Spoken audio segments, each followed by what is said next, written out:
आपके किचन में तो चूहा भी भूखा मर जाए। क्या वाकई आपके फ्रिज में रखी चीजें खाने के काबिल हैं भी या नहीं? मुझे हर वक्त ओरहान की फिक्र रहती है। शुगर का इलाज सिर्फ दवा से नहीं, ग़िज़ा से भी होता है। तुमने उसकी देखभाल नहीं की। भाई वो तो मर्द है, मैं कैसे रोक सकती हूँ उसे खाने पीने, पार्टी करने या घूमने से?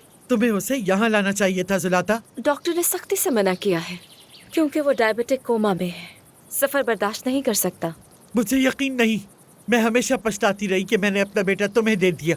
और ये सब हटा दो मेरे से, दूर करो मेरी नजरों से।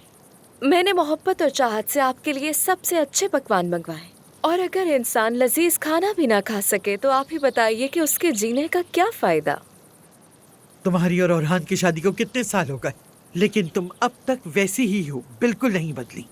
वही घटिया ख्यालात वाली लड़की। जैसी भी हूँ तो आपके बेटे की बीवी ना। वो फोन क्यों नहीं करता?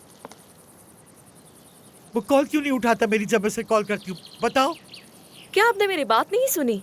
ओरहान कोमा में है, बेहोश है, कैसे बात कर सकता है? मुझे पहले ही अंदाजा था कि तुम उसे खुश नहीं रखोगी। उसे डायबिटीज अपनी माँ की तरफ से मिली है, ये आपकी मिरास है।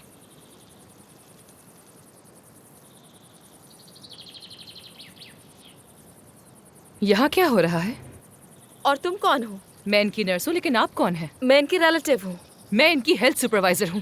मिसेस एडसे, मिसेस एडसे, आपको क्या हो रहा है? आप ठीक तो है ना? बताए ना। मिसेस एडसे, एक मिनट। लियोबा, आके मेरी मदद करो प्लीज। हाँ, मेरा बिल्कुल। को उल्टी आ रही है। मिसेस एडसे, ध्यान से। जरा एहतियात से। आ जाए मेरे साथ, अंदर चलते हैं। आप आराम करें अंदर चल के।